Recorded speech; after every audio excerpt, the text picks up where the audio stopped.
Hello and welcome back to another episode of Split Decision. It has been a little bit of a while, but we've decided to almost revive the series a little bit to just have a look back on the pre-partnership era, everything we've seen so far in Valorant, and of course that means Mitch is incredibly excited. As always, Tom, ready to kick this one off.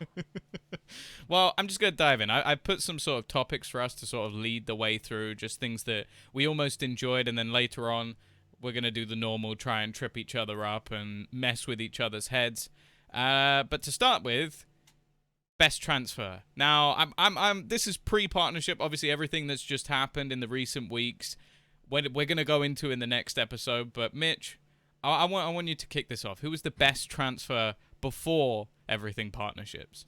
So I'm going to go ahead and say that the best transfer that was made was on the part of Guild when they picked up Cole Dementa. I think grabbing him from G2 Mm-hmm. was a fantastic steal and proved for the third time that this guy's able to compete at the top level, build teams from the ground up, and now they've essentially, confirmed his status as a kingmaker. So for me, Guild picking up this player led to their success. And well, they were right to give him the chance. See, the thing is, I kind of did it in a way of like, I put him down twice because I also think G2 picking him up in the first place was also one of the best transfers. Sure, Like, you sure, look at the yeah, yeah, initial yeah. success. Now, it was a point where they also picked up Nuclear and Avova and kind of built a super team. So Hmm. I think you could have put any of the roster. I had a few other options, though, because I think there's one that for some reason we kind of forget about. But like Fnatic, Durka, I think kind of obvious transfer, basically rebuilt a lot of the roster around him. Fantastic individual. I think Yumpy going to Liquid as well, especially with someone with Hmm. such a huge sort of career when it came to CS. Like to be able to get that guy in the mix was pretty interesting. Now, the one I want to throw out there, artist to FPX. For your very best decision, I best think that transfer. you Okay. think about that as a transfer, right? Artist was someone who at the time, he was playing on like Heretics, barely played any matches, wasn't in a good spot. In fact, since pretty much G2, where he had moved different rosters, he hadn't really done anything. Like, I can't say since leaving G2 he had any level of success. He trials for FPX, a team that every single time we spoke about them, we were like, they should have been an event, they should have been an Hmm. event, they should Hmm. have made a fight, they should have done this. Never achieved it. They sign him in December, and by the middle of the next year, they win a championship. Yeah, yeah, and I think one of the things that these guys struggled with was that firepower. Artist definitely built that into the roster right away. So yeah, I can see it for sure, and I think the effect of that pickup was felt throughout the whole season for sure Hmm. as well. I mean, he rocked the international stage on his own. Now it's arguable that you could put Saigetsu in there as well, because I also think he was another fantastic addition to this team. But Mhm. the reason I selected Artis is just because of I feel like it's the conviction of the way he plays. Like, the man has confidence in his ability to do something, so the team then has the same confidence in his ability to do something, and thus you just see this sort of incredible development. Now, a lot of the time you do have to then put focus on other players, like you could talk about Zipan and Xiao and how they sort of adapted away from just being sort of superstar players and molded into ones that could actually sort of play initiators or controllers or all of these different roles that weren't necessarily within that. And also having Angel as an in-game leader in the first place probably helped Ardis come back from what was a pretty big slump to being one of the best players in the world and now likely going ashore. So I think that for me, when I was thinking about it, I was like, okay, Cold Mentor is one where each time he moved, that team had instant success, but that's the only move I can think of that won a championship within EMEA. Mm, yeah, absolutely. I think that looking at that overall, uh, a historied career as well. It's something that I think in his case, it was easy as well to underestimate him and to undervalue him at the Mm. time, just looking at the team he was on and putting it down to Puggy plays and whatever you want to do. But they showed that the value was there for sure. See, now I feel like this next question is where things definitely could get a little bit more Hmm. Hmm. dangerous. Hmm. uh, we're now talking about the worst transfer before the partnerships. Now, I want to get one out of the way Hmm. because I this might even be your one as well. Is it going to be the polar opposite of what we just did, where it was G2 giving Codamenter over on the other direction? I was very tempted. Very I feel like tempted. that's one of the easiest ones. Mhm. But other than that one, do you have anything else to add to your list? I'm curious.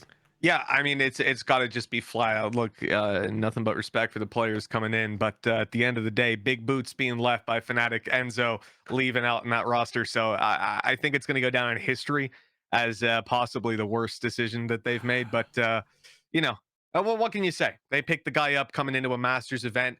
He was could have been possibly. So you're counting that as pre-partnership transfers, even though that was technically a transfer going into partnership. Look, the reality is these decisions were being made behind the scenes, partnership or not. We know those changes would have been made. No, but really, when I was thinking about this, yeah, I saw those two questions and I just immediately went, oh, okay, well, Coldamenta strikes a bell. I look at it, I'm like, probably the best decision was Guild picking him up, and probably the worst one was our G2 allowing Guild to pick him up. That was pretty wild. The other one, though, for worst that came to my head, it's poor Kellogg's. It's all involved in that same team. This guy getting dropped out to the VRLs to Heretics, funnily enough, that there he shall remain. And but he has served his time. My God. Thankfully, we're finally getting him back in. I think that for simply the fact that we had to lose Kellogg's on the international stage, on the tier 1 stage, on the regional stage, essentially, it's a goddamn crime. And the only bit of him that we did get was on that Heretics roster, which pretty close to a goddamn crime in and of itself. See, this makes me sound like a bad person, but I've got quite a hefty list here. And I want to know out of my list which one pisses you off the most. Go on. Right, so first, you've got Heretics minus Nuclear Navova. To this day, Yeah, I will never understand. This day. It's money. We know that the reason is money, Yeah. but you basically imploded your roster for a year and a half, and then you added in Mertz. I don't really have much more to say. It was someone who hadn't played much Valorant, looked like he came in. He's already left again, by the way. He's gone back to CSGO, so that's one. This one I think will annoy you more, so I'm just going to premise with that. OG getting rid of Trex.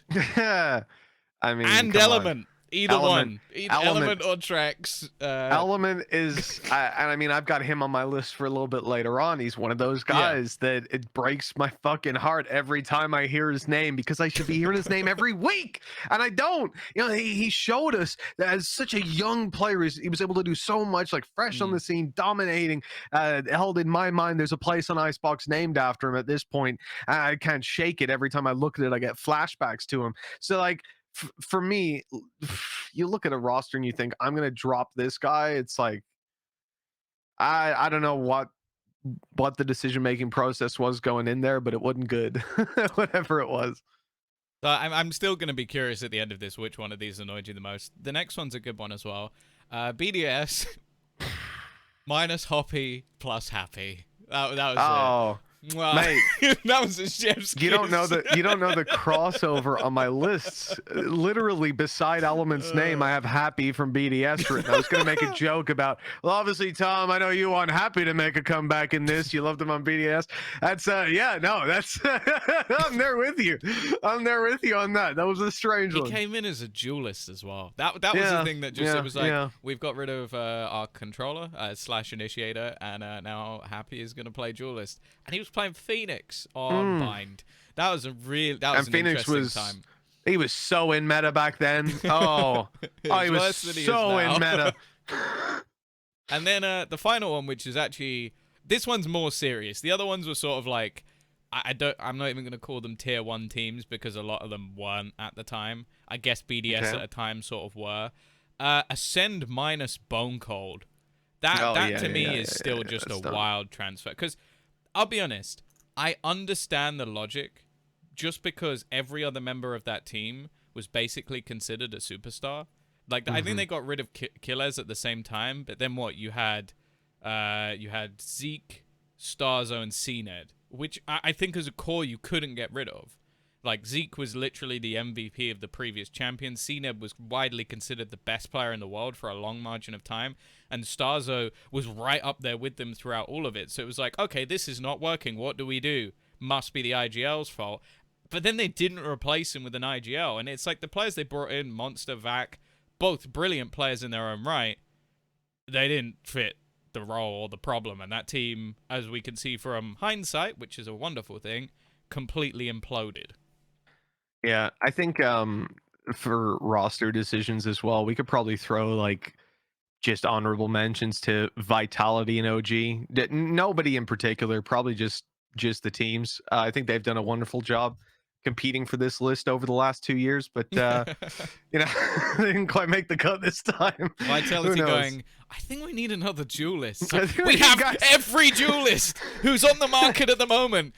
What do you want me to play? And my Buy favorite someone out, moment of CNAB. Vitality was like when they had, I think it was like 4 or 5 duelist players. It was 4, and the only one who wasn't a duelist was Loki. And then they go, Loki, you're playing Jet. And I was like, everyone else plays Jet. Like they literally brought in, was it Shalakby, as you like to call him, or Shalabi, as most people know him? Yeah, and made him play Sky. And I was yeah, like, nah. Fuck oh, you. sorry, the 80 ping Sky? Like, how do you think that's going to work? Guys, I'm flashing. Oh, you're blind because it popped fucking 7 seconds after it was meant to. Like, there was so many. I will say, if Rob is watching right now, from what I've heard, the new roster you've built is wonderful. Like, I'm really excited for the new roster because they haven't done what they did before, which was just, we'll pick up this player and just change him. And it's like, or you could not do that. But like I guess a lot of their transfers were bad, but I could see again that the players they were picking up were good. Whereas like with BDS and with OG more in particular, they just removed players that were actually their best player and then just went, and now we brought in this guy. And it's like, why? Yeah. Why would you? So maybe for me, OG are the worst by far. Yeah, but we could go with teams like XL, Iteration 1, picking up cheaters, stuff like that. Not great. Pretty bad transfers, but you know, if we cut that part out, yeah, talking purely about value and so on, I think we've got quite a lot of competition out there. Okay, moving on to something that I'm hoping is going to be a little bit more positive, because I think in this sense, all of mine are positive. So the biggest surprise prior to partnership. So these are maybe players or teams that maybe we didn't have the highest of expectations of going into Valorant or even over the last couple of years, and just the successes that they had. I actually went the other way with it, my man. It was a surprise to me, but it was, to most people, but it was also big. Of course, big, not making it to any international events, despite all of the hype behind this team. We had so much promise coming out of especially the DAC region. I mean, they wouldn't stop talking about how strong they were. They had players that you're very, very much a fan of, Tom. We have the likes of Musashi, who you wanted to see up there. Like I said, Twist and Aslan, your favorites, your Looker, God B, all these big names have been on that roster across time, and we never saw the success. Yeah, not quite the direction I went with it, because I don't know how much Zesh paid you to say what you just said, but it must have been a considerable amount of money, because I know how much you earn. Nonetheless, I'm going to go... So my one is really going to piss you off, and it's probably the worst thing I could say. UK Valorant. That has been my biggest surprise, because UK CS is hot trash. Like, let's be honest. You've got 1 or 2 players. You've got, like, Smooya, Mezzy, pretty good players. But in comparison with like the field of players that we've had, considering Boaster, Mystic, Link, Soulcast, like all of these players who have competed at the very top level, you go back to First Strike. I know you hated this. The most players were from the UK. Like that was something that I never expected to see at any FPS event. So that would be probably my positive one. And I also like Boaster's individual success as well, because in CS, he wasn't really very well known. In fact, he did other games as well. I think he was involved in League and did a lot of content creation. And now he's come in here and he's probably one of, if not the most creative in-game leader we have in the entirety of Valorant. So his success, Scream being able to do it in more than one game to the highest level, absurd. Like that, there's not many people who Because think about all the sort of CS pros that sort of saw him doing it and went, I can fucking do that, and then didn't, and just, Mhm. just disappeared off the face of the earth. So yeah, those are my. I have one more which is a bit more negative, but have you got Mhm. any more to add, Mitch? Hey, I'll hit you with a positive one real quick. Let's It's go. well, look, right off the bat, Benji Fishy, massive surprise. The fact that this guy came in, he's come to the Valorant scene, decided to compete below the tier 1 level of his own Mm. accord. You don't think that guy could have muscled his way into a tier 1 Yeah. team? Absolutely. Coming into partnerships, especially, you want something on the bottom, the dotted line is going to make a difference when it comes to contracts. Oh yeah, we've signed Benji Fishy as well. Would you let us into your partnership, Well, please? it's the same with Yugi as well. Like Yeah, Yugi, Yugi's absolutely in the another one VRLs. where Yeah. it sort of like surprised me seeing him back in a competitive scene, but it was after he'd already been like grinding and playing for a while. And I think that's the sort of mentality I've loved with some of the players coming into Valorant is you look at the very, very early days and it was just basically, I was a pro in X game, I will get Mm-hmm. a team instantly, and then a year later, the half of them are gone. And here's the big difference between that as well. Even if you stretch it out further than, oh, I'm just gonna get a team and it's gonna be great. You have a lot of pros that say I wanted to get into Valorant or I want to get into Valorant, but I just didn't get the offers, didn't get the teams, whatever. And Yeah. it's like these guys are saying, fuck you, I don't care about, oh, I didn't get my contract that I wanted, I didn't get the salary I wanted. They're like, I want to be the best. I want to be a pro in this game. I want to earn my spot there. Yeah. I'll kind of muscle it in and get the paycheck and see if I can make it work. And I love the idea, the lack of.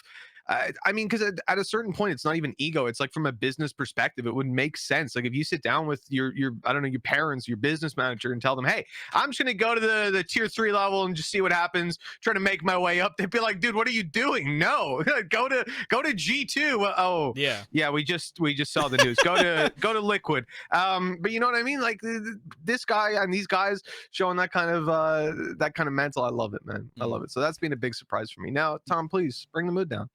I basically the fact that the nuclear version of G2 never won anything. Hey. I think that for me is a big surprise because it's like ultimately that was the super team. That was you taking the two best members of Heretics that carried on playing.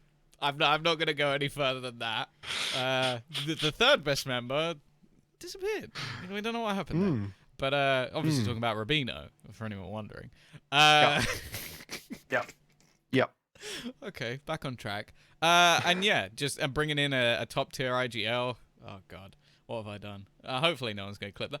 But yeah, I think that team ultimately should have. And I mean, when I say they won nothing, I don't even think they won a challenges. Like it's not even like they would finish like first and then make their way through. I'm pretty sure it was every time they were like the second, third, maybe even fourth team to qualify to events. So it's just mind-blowing that they had such incredible players and players who have they all got into partnership? I think the majority of them are in partnership at the moment. So it's not like anybody's questioning the individuals of these teams, and they never won anything. Now they did get to a point where like you're talking like top 4 at a like top tier event, so they had success. But I just mean to not win a thing with the amount of money that would have been spent there, surprising.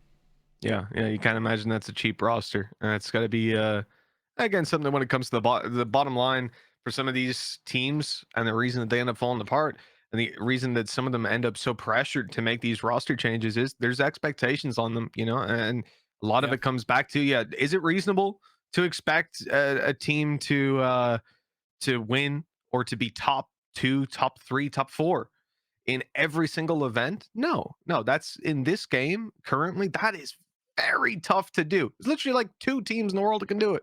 And even then, they're shaky at times. And the reality is for me, we often want teams to last longer. We want them to stick it out. But when you look at it from the org's perspective, if they're like, hey, that guy over there is paying, €50 a month for his team, and and they're winning the same as us, and I'm paying, 1,000. It's like probably more than 1,000. pretty hard to weigh up those odds there. Yeah, and then that's, I guess, a victim of it this time around. Yeah, or in some cases, you're losing to a team that is free agents. In the case of Mac, so yeah, I imagine that checkbook could have been out. A little bit of a Yeah. technical hiccup there, though, I Yeah. think. You know, Yeah. just All five right. random dudes. You know, you're not Angel. You can't just say they're off the street.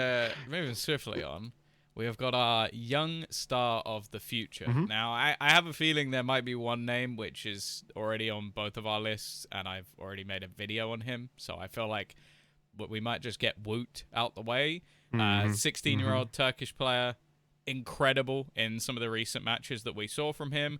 And I want to throw his teammate Yetege in there as well. I think both of them were a duo that was really, really impressive. Okay, yeah, I can see that for sure. I think the Wood, especially though, like you could feel it on the server immediately. His impact round in, round out was there. So, no surprise. I guess I stuck it down similar level. We're in the VRLs.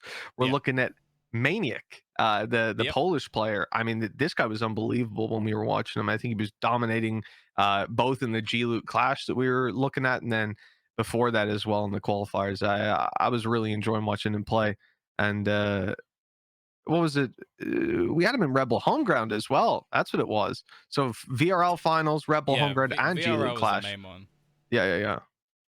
No, I think, yeah, he was someone who's on my list. I also had I don't know how I think it's Jimply. Like he's a chamber Okay. from Mouse Sports.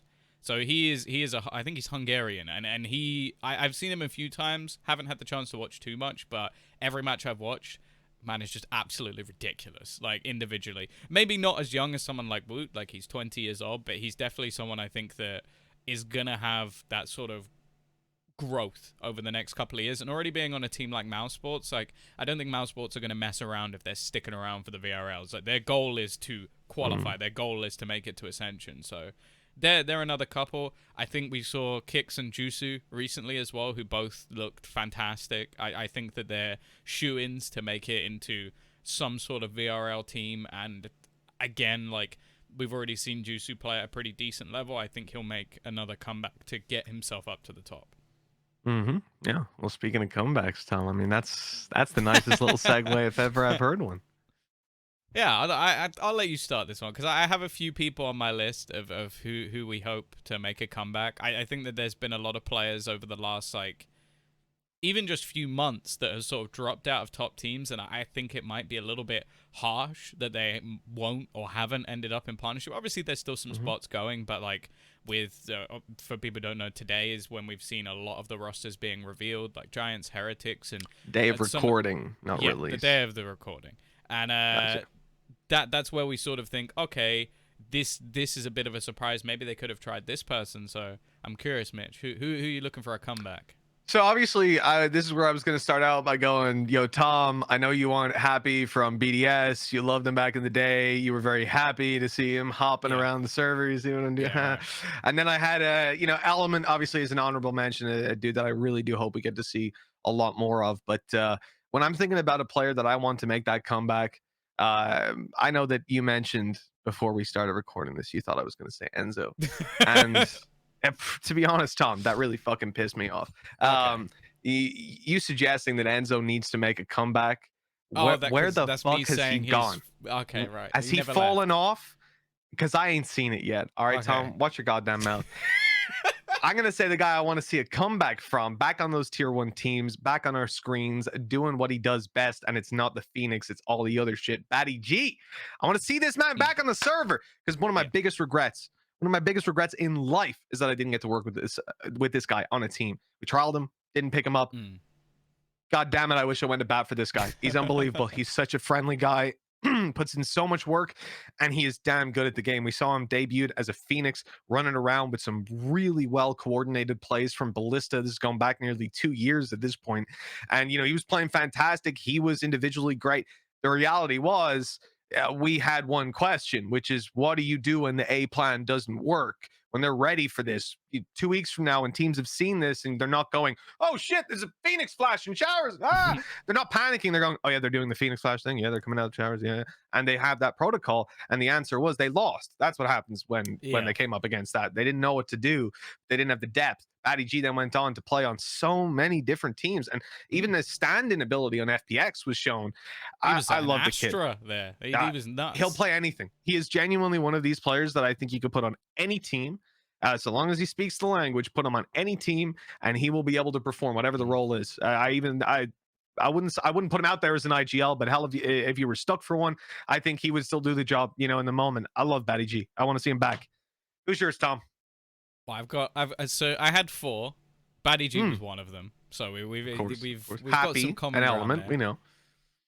Element, yes. Well, oh, He's not on my list. He's not on my list. But he is someone I would like to see make a comeback. So I've gone some of them at, like, people like Mystic. It was on my list. I think he's someone that, mhm. even though he's been sort of standing in for Didn't Fnatic fall off. recently, That's okay. yeah, it's kind of a rough one because I'm hoping that there'll be an announcement where he's in one of the teams already. But if he doesn't make a partnership team, I want him to make a comeback because I don't think Mhm. that's really deserved. I think he's someone that within his own roster at the time didn't really steal the limelight as much as maybe someone like a Dirk or an Alpha, but he had some real pop-off games, and I think given a little bit more space within the team, he could be fantastic. Another is Dino, the ex-Navi player. Mhm. I think one of the best supportive players we have within EMEA, and someone that's not going to be a front runner necessarily to be added into a team just because he isn't that superstar. Again, like, you've got players like SSK, you've got players like Cloud, who, again, they're fantastic players, but I think that the supportive elements coming through, and for me, the pinnacle of that, someone who has somewhat disappeared, like, he's been playing, but not anywhere near the top level, is Shadow. Shadow was the player that was replaced in FPX. I think he was a fantastic support player. Mhm. I think he put so much into the roster. I think he had so many amazing performances. Sure, within a great system, but I think he was part of that system working. And I'm surprised we haven't seen him in more rosters since. Yeah, yeah, 100% agree. It was someone that we were quite upset to see leave at the time for exactly Yeah. what you're saying. I couldn't think of a better breach, certainly at the time. So, there's some of these players you always wonder as well. What if we hadn't seen them depart this scene? Would they still be here? Because, you're saying about these guys having a comeback, the likes of Shadow, we haven't heard from him in a while, but he was still on those top tier teams. I have to wonder, like, I doubt the player has changed. I think the only No. difference is the opportunity that they have. And again, once you fall off that horse and outside the top tier of teams for so long, there was nothing to catch you, right? You fell out, there was no safety net, you just hit the ground hard.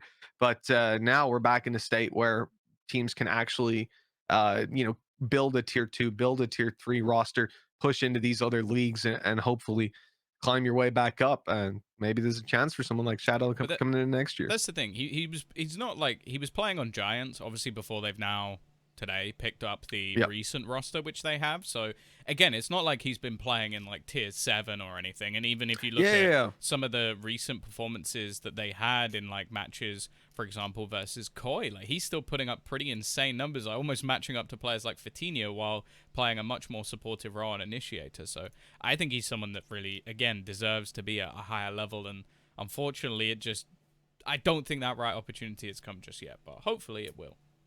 Yeah, yeah. I think those crippling days of like post beta, when we were looking at, I mean, those days it was invite only anyway. So it was Yeah. like, being in the top 10 teams meant We do hoping love that Forza, whatever. don't we?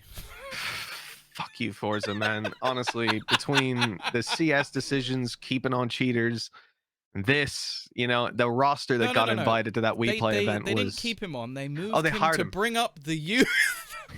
Yeah, yeah, yeah, yeah. We want this guy to teach all the young guns how it's done. So this is how you rig a match, kids. Do you know what bugged me most about Piece of those shit. games is I Mhm. was one of the games where they blatantly cheated. Mm. I was on the analyst desk because it was one of the We Play events, and they triple naded someone on Overpass, and I was just like, it's amazing how they have the read, and then you hear that basically he just had a cam and could see everything they were doing, and I'm like, well, I look like a tit now, but it did look like they had an amazing read before I knew that bug existed. But yeah, thanks a lot for that one, Forza. I hope the youth is being brought up well. But yeah, we're gonna move on to now our split decisions of the week. Obviously, this is the part of the show where basically one of us is going to make a statement, the other person gets to argue for or against said statement, and then you have to basically argue the opposite of your own statement after that. So I hope you're prepared for this one, Mitch. Do you want me to go first, or would you like Yes. to? Yes. Okay. Let's hit it with the 1, 2, 3 on this one. I'll take the middle. All right. So I think. Ooh, which one do I want to go for? Gambit would have been better off continuing with Defo than picking up JD. Okay, I'm with you. I'm with you. I'm gonna stick with that, and I'll say Okay. because hell, Tom, I said it every time I cast the guys.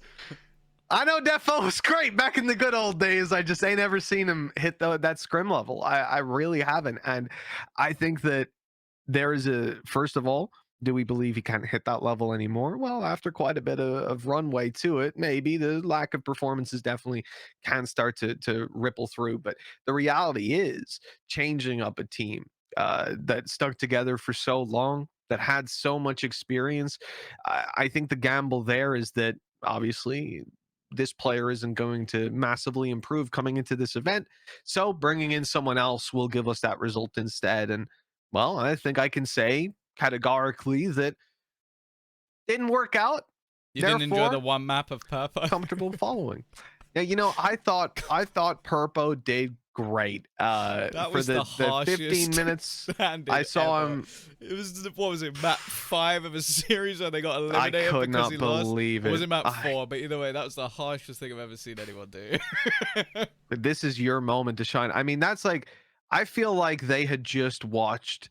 I don't even know what movie it would be, like The Mighty Ducks or something. You know, where like at that last minute, the coach just goes, "Hey, hey, yo," and he gets like Timmy, the kid that was in the movie just for me to relate to, like the fat kid and got picked last in PE. He was like Yeah. tripping over himself the whole time. He never scored a goal. He never did. Every time he went towards it with the puck, he just fucking fell on his face, broke his teeth. But this guy, last minute, get in there. Get Yeah. in there. And it's This like is your moment. the And puck he just, bounces off his head oh, and just like in the goes goal. in. It's like, oh, he's the best. He's won it for them. He's done it. But instead, it was just like, no, you just made this guy choke. He's just throwing him out there to the lions. He's Was another rough. one I'm gonna put on my comeback list because I don't think that was fair at all. Comeback. I don't think he was ever fucking here, Tom. Let's give him a debut. That's the debut list. Okay. He wants to forget it ever happened. See, now I've got to argue against this. I was kind of hoping you'd go the other way because I'm a big Defo fan, but I do think that there's a lot of positives to making the change, and I think the main reason that they probably should have and were kind of better, they're only one map or 2 maps away from qualifying to the event, was the fact that they were more versatile, and that was the main weakness of Defo. Like, you look at a lot of the matches they played, he was a jet main, and when they were performing well, he was a jet main. When he tried to play chamber, it was okay, but he wasn't better than other players on the roster.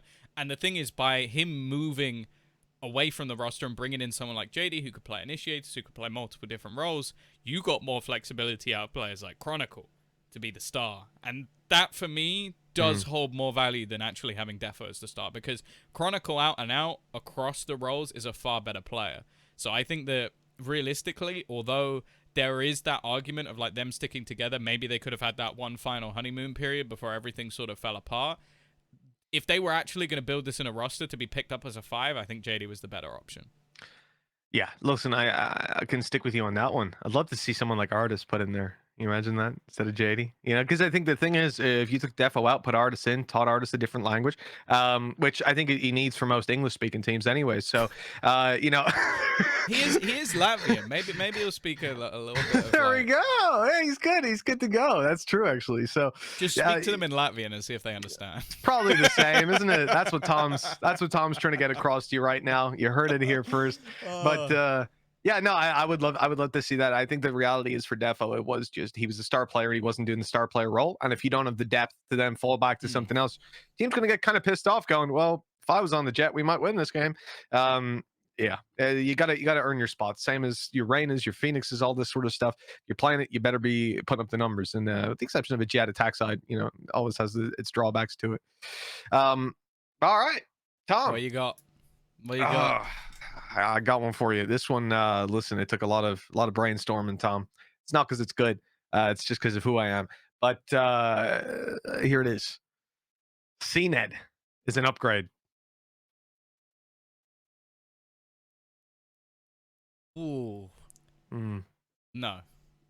I don't think CNET is an upgrade. Not in the current meta. I think with how strong we've seen Artis on the chamber, he's proven himself to be one of probably top two in terms of chamber star players in the world. I think CNET has definitely done that in the past, and I think there is a point where he will get up to that level. But to be an upgrade, I would have to say that he's better than Artis in his current form, which basically would be me saying he's going to be yay. And Mm. I can't say that off the top. I can't say I know for a fact that CNED is now going to go straight in and be at Ye's level. I think he'll do well. I just don't think he's. I don't think. I think he'll either be as good as Artis or slightly worse. And even still, that should be enough for Navi to still be a pretty damn good team. Yeah. Well, look, on the other hand, we got to acknowledge the fact that CNET is one of the most popular players in the game. This guy has been competing at the top level for a long, long time. He's done it on a Yeah. roster that he was the star player of. And the thing is, you put him in the hands of someone like Angel, maybe in the hands of someone like Coldamenta before, but now in the hands of someone like Angel and IGL that can form him Or even in perfectly, Bone that can use Cold. him exactly how they want. Bone Cold as well, exactly. I think the problem for CNET is when he loses that tier one, that just one in a million Wait, IGL, you your Gobby, mean your when he's Angel. trying to play and someone's going, fuck you, I guess just shoot, fuck you. That's not a good place to be. I don't know how that wouldn't be helpful, but and I know I sound crazy saying this, but I feel like Rotate, that might rotate, not be rotate. helpful. That clip had me fucking crying. It's Just, amazing. just rotate, rotate. Absolutely Fuck amazing. you, rotate. I just imagine Cena going, guys, I wanna be He's so sorry." quiet as well, dude. Even in person, you see him, everyone's like, "Hey, see that?" He's like, "Hey guys, how you doing? Yeah, Yeah, very nice to he's meet you, man." super friendly. You just listen to team comms. You're expecting, "Yes, guys are coming in." Fuck you, not this. He's just gonna be sitting there. Okay, I'm sorry. Yeah, man. I look. I think there's a reality where he manages to find a new angle on things that the team was missing before. But it is also extremely difficult to argue that Artis isn't like top three in the world almost at this point. Mm. Like he has just been so unbelievably good. And back in the old days, I think we would have just put it down. Like I'm talking beta with G2 and stuff. We would just put it down to they're just better than everyone, right? They're just pugging, they're just doing whatever. But he's proven at this point that it's none of that. It's none Yeah. of the excuses. He is a damn good player and he knows this game. Yeah, for sure. And the thing is, of all the players in the world, if I was going to try and argue someone that could potentially do it, it probably would be Cena. Like, I can understand why he would be like a direct trade. Like, if you were going like, okay, I can't have Artis, who can I have? Cena's probably like up there with the next best thing, unless you're, especially with maybe the CIS link, you could argue someone like Durka, but you can't Mhm. get Durka. So again, it becomes that much more difficult. Even players like Chronicle don't really fit the exact role that I feel is needed because he's more of a superstar, whereas Artis was the tip of the spear. So that's what Yeah. CNET fits. So I think that works as a good swap. I just could not argue that he's going to be an upgrade. I'll say there were three quick things that I'd written down. Well, two that are important. One that's massively important. The important ones being Artis and opening duels better all around, and the stats we're drawing those from would be looking at last 60 to 90 days. Stats wise, Artis just seems to be better across the board. Age in comparison, it's close enough to similar. And then when you look at the stats themselves, CNET stats are drawn from Superdome a lot. Like he's buffed them out with lower tier teams, with events before VCT as well. Like he hasn't been competing at the top of the top consistently in putting up those numbers. Whereas artists who is already feeling better stats, he's also doing it versus better teams and better opponents consistently. So at the moment, definitely very difficult thing to argue. The one thing I will say is that Artis he had a great hair game going, but he went back, he got the razor on it, the curls are gone. It's a shame. CNET on the other hand, oh my god, my man's been slaying recently. He's growing it out, starting to look like a goddamn tennis pro. I'm loving it. I think this guy, throw a headband on, he's going to be intimidating you on the other side of the field. So, the hair game could be what decides it all in the end. Okay. Tom, I know you're going to dismiss that fact. I wonder why. Because Sassy is currently world champion. Yeah, true. Okay.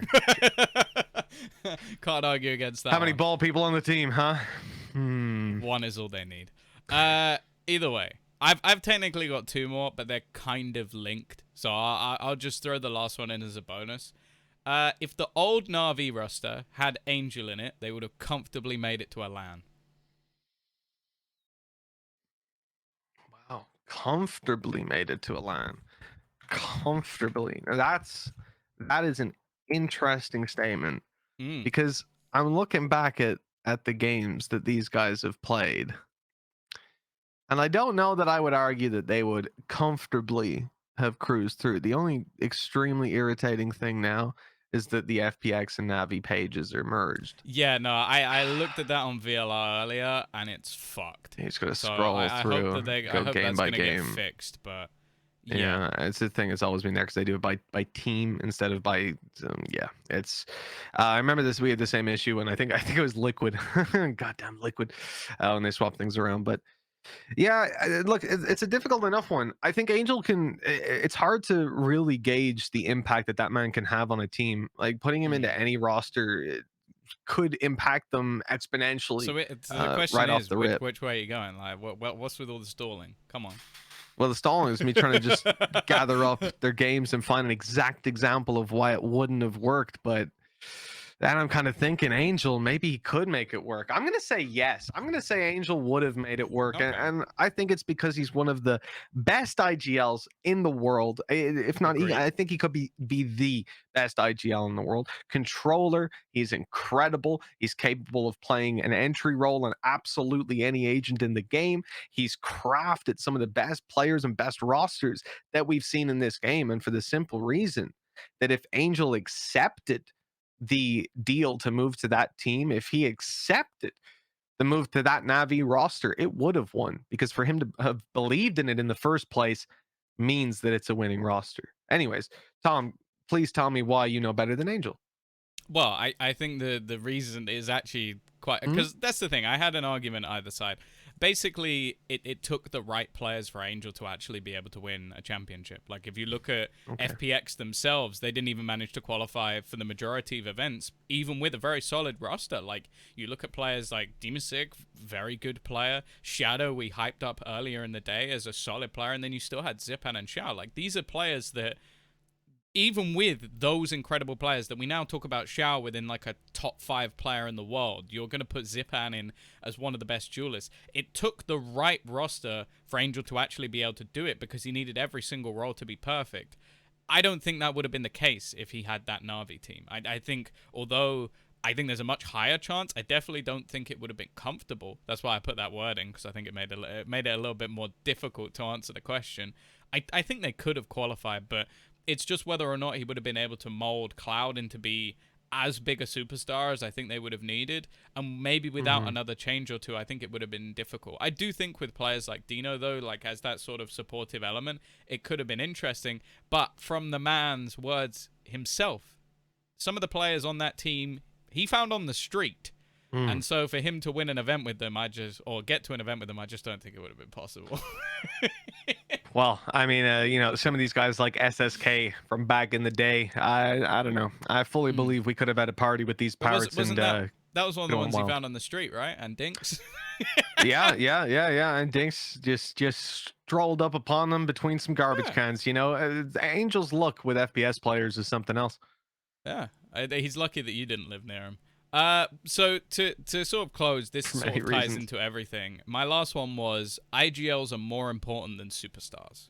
Yeah, yeah, just hands down. I think Coldamenta can prove that. At this point, I don't think that if you get a team of 4 players with Coldamenta at the helm, look at the last guild roster, put another player in there, put more star players on that roster, more well-known Mm. ones, but an IGL less capable, less experienced, or even just don't put one on there. Fuck it, what are we, Vitality? Let's just hey, we got 5 duelists. Let's roll with it again.